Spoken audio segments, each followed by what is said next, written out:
Jesus warns, "My body is sick unto death, and I must heal it." January 19th, 2018. Words from Jesus through Sister Claire, spoken by Jackie.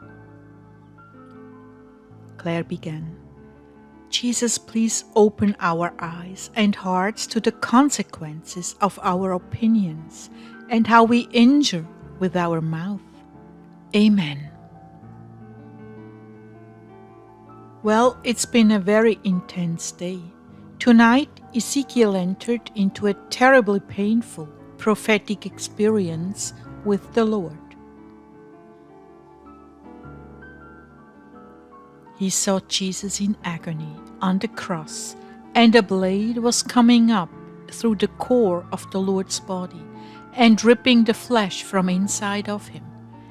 The Lord was vomiting flesh and blood. While this was going on, Ezekiel was in tremendous travail, just wailing, and was experiencing the very same kind of pain in absolute agony. The Lord's mother was at the foot of the cross wailing, my son, what have they done to you? Please stop hurting my son." Jesus began, "Ezekiel was given that name because his life and sufferings are a reflection of my body, and I am calling them to account. If I were to come now, many would not be taken, because they are against me, persecuting the members of my body, assassinating, ripping it limb from limb, disemboweling, piercing my heart over and over again with their judgments." It is as the prophet said, "I gave him a dream about billboards on the highway. Each billboard had a mangled part of a body, a crushed foot, disfigured and bleeding hands, and fingers torn, legs severed from the body. And each billboard was symbolic of what my body has been doing to itself for a very long time." Claire, what he saw and experienced is what I'm going through with my body. It is sick with the cancer of calumny, jealousy, fear stemming from ignorance, backbiting, striking with a wicked claw, division, avarice, stealing from the poor, greed, etc. My body is very, very sick, even unto death. Nevertheless, I must heal it. So I want you to speak out clearly about these issues that are tearing me apart. You have not been getting that song for no reason at all. The talk about you has reached epic proportions, and I'm sick unto death over not only you, but my other faithful servants who are suffering from supposedly faithful, mature, solid Christians who are ripping my body asunder.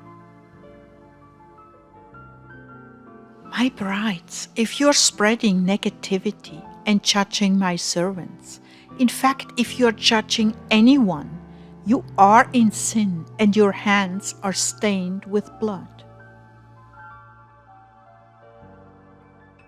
And your wedding gown is also smeared with blood. You will not be taken in the rapture if you do not reform your ways. Stop gossiping, stop judging, hurting, destroying ministries you don't understand that are bearing the copious fruit of salvation and sanctification. My brides, you are treacherous, and I will not have you in heaven with me until you clean up your life. I cannot. Heaven is a place of love. You would be repelled immediately if you tried to enter heaven this way. But enough. It is time for you to change now. Then I addressed the Lord on some things that are bothering me. I said, Lord, I'm confused. You have shown me that you don't want me talking about the sins of the deep state. Yet there has to be reform. You've asked us to pray, and you have revealed their sins in an earlier message. But you don't want me looking at the media and following the progress of this monster coming down. Really, I'm perplexed by this. Fresh water is not bitter nor salty. This is the offscoring of the world, and when you dwell on such things, you become contaminated by attitudes and opinions. When you criticize by finding faults and guilt and hanging it out for the public to examine, you are promoting judgment and negativity. I'm not saying that not some people are called to do this job, like judges, law enforcement, and those who determine such things. And it is a regrettable thing that must be done. The cancers of society must be removed. When I return, you will still be dealing with those who prefer sin to righteousness and honesty. Therefore, many of you will be judges and called to make determinations against the guilty. But I do not want this spread in my body. It is rotten, decaying flesh, and as such must be isolated to be dealt with. I want my bride to pray for these people who were once innocent babes and have been bent into corruption from childhood. I want them healed, repented, and in heaven with me. But this will not happen if everyone is listening to the wrong stated. Rather, you will become what you meditate and feed on. Claire, I don't want you feeding on that or spreading it. I need a spotless bride, one whose heart is struck to the core with sorrow for these people, one who knows the grievous sins they have been guilty of in their own lives and refuses to judge others for their sins. You can judge the sin, but only I know the motives involved. Claire, I want your hearts to be pure and gentle, meek and loving, always praying for the best in even the most hopeless-looking cases. Satan runs the media, and his entire agenda, with rare exceptions, is to promote gossip, true or false. Of course, the more lies, the better, because the people feed on the lies, open doors to be sifted, and let him right in. Gossip is one of his most successful tools, the master key, so to speak, to unlock all doors to the soul. This master key opens even the most vigilant of hearts up for his demons to enter. Every time you draw attention to the faults of others, I must draw attention to yours. You are called to cover the faults of others. Yes, there are times to talk about what goes on in your life and how you handle it, but it is a slippery slope that deteriorates quickly into bitterness. Just continue to pray for and bless those who injure you. That is the safest posture. My people, I do not want you feeding from the rubbish of the world, except in the case of necessity, where you are involved in lawful action or are forced to confront a situation that is unjust. Get the information out on the table and then get to work on it.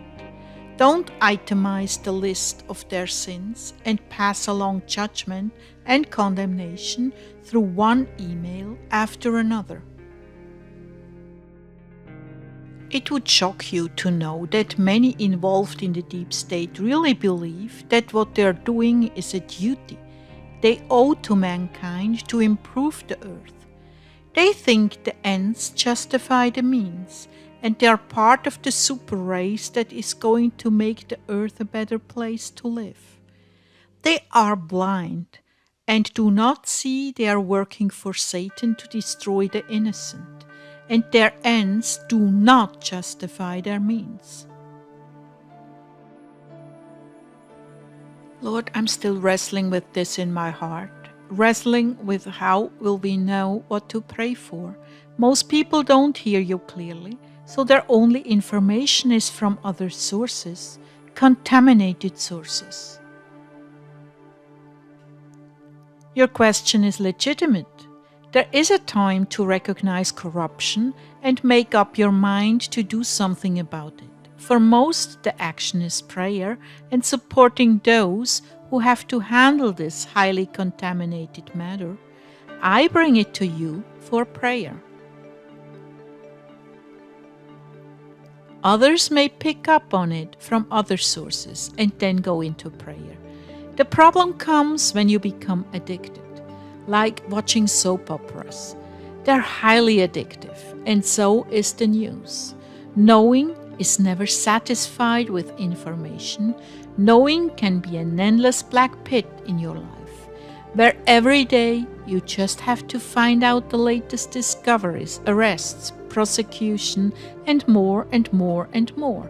A major part of your life becomes riveted on evil, and it has its effect.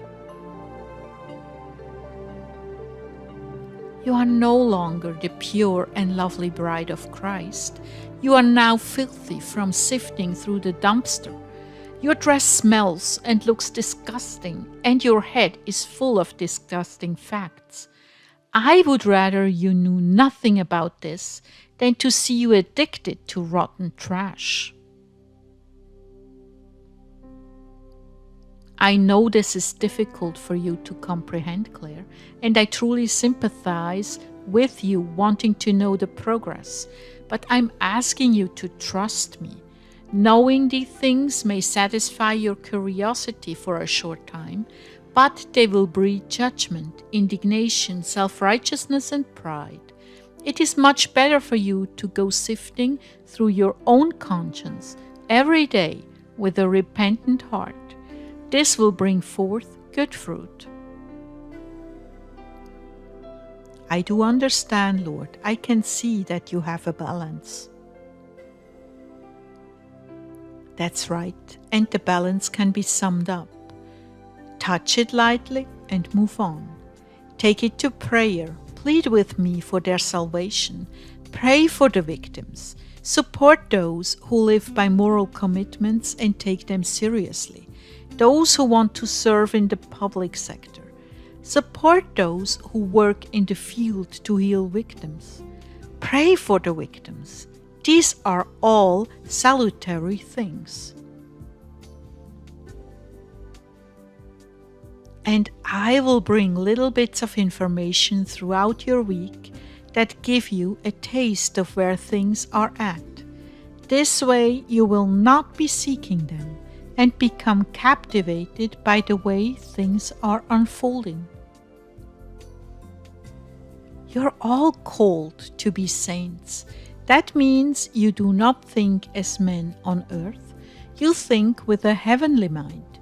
You love unconditionally. You pray for those who hurt you. And remember, thy kingdom come, thy will be done on earth as it is in heaven. You are the ones who demonstrate the thoughts and ways of acting in heaven, because it is your homeland and I live inside of you. That is my personal heaven in the hearts of believers.